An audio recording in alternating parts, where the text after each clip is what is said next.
Hey, Topic Realized Math and History, and we're gonna be solving compound inequalities. So, in the previous videos, we have been taking a look at inequalities, and the past two videos, we have been taking a look at union and intersection, and what kind of problems they are. But we have the symbols inserted into the problems, and we're gonna be solving them today. Just like in the previous videos, there is union and intersection, and what we'll be doing is simplifying these equations to get x alone. Then we'll be able to find out what our answer is. So, let's start with union. So, remember, a union is telling you that an answer can be or has to be this is gonna work or this one is gonna work. Any one of them at least must work because a union allows you to take a break because this one might work, but this one can't, but it would still work. Let's try and simplify this equation and see what we get. So, we have 4x plus 3 is less than 11 is going to be union with 3x minus 4 is going to be greater than 8. What we can do to solve them is to have the u be trapped in bars because then we have two equations that we're going to have to deal with.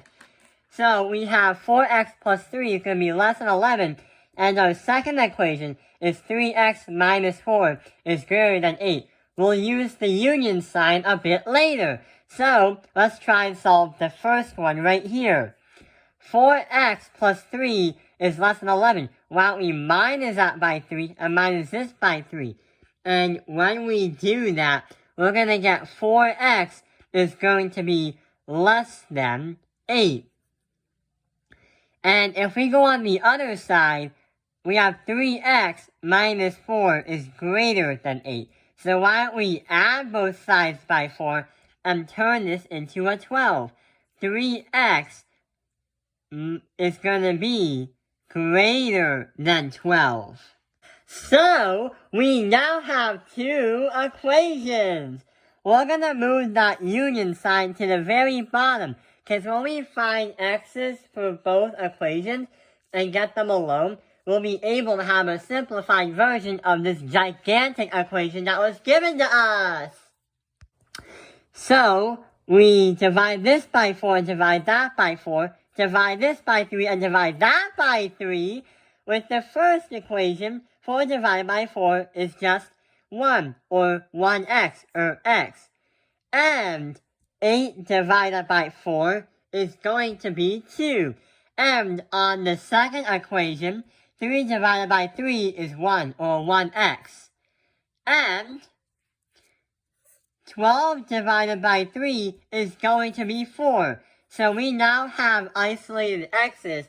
X is less than 2, and x is greater than 4. But there's one thing we do about these two equations. Is one, we never merge them, because that union symbol is going to be now inserted in the bottom. So what we're going to say is x is less than 2 is going to be union with x is greater than 4. Let's test out a number that can be put into x and see if at least one of them works. When we test a number and insert it in for x, you can use whatever you want for what you want to insert into x. Type in the comments below what number you think should be inserted into x. It could be any number, so let's get creative. Let's try 0, because 0 is easy to put into x, and it's not really complicated, and you can do a fact check if you get this incorrect, or you want to try it out really fast. So, is 0 greater than 4? I don't really think so, because 0 is not really more than 4, so this doesn't work. But there's one thing. A union allows at least one of the equations to work. So, this will now depend on the other equation that we got. Is 0 less than 2? If it's a yes, then it's a success. If it's no, then this is a fail. And yeah, 0 is definitely less than 2. So this is going to work.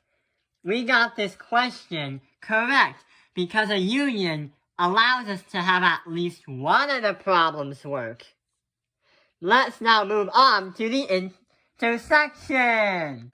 Unlike the union type questions, an intersection will tell you that both of the scenarios or both of the equations must be true, or it must work. If not, then this is a fail. So what we can do is make two equations and put the intersection symbol in jail. Then we'll release it in the end. We have 3x is minus that by 8 is going to be greater or equal to negative 2. And 2x is going to be less than 10. So why don't we add this by 8 and add this side by 8? Then we'll get a simplified expression or equation as 3x is going to be greater than or equal to 6. Then on the other side, we have 2x is less than 10. But since we have a coefficient and a variable on one side and a number on the other side, we can't really do anything, but we have to divide both sides to get x alone. So we're going to get x is going to be less than 5. So now we have our two equations. Now let's insert the intersection in here in the middle of the two equations. Since we got two equations and an intersection symbol, let's see if they work. So 3x is greater or equal to 6. It's going to be intersected when x is less than 5. Let's insert 4 into x, because I think that's an easy number to use. So 3 multiplied by 4 is going to be 12. And 12 is greater or equal to 6. This is going to work. Let's see what the next problem is, because an intersection requires us to have both of the equations or scenarios to work. Is 4 less than 5? If yes, it is gonna work. So yeah, 4 is definitely less than 5. Which means that we got this equation and this question correct. This is a true statement. We have now understood how to solve union equations and intersection equations while working on compound inequalities. Thank you for watching Taoping Airlines Math Industry. Like and subscribe.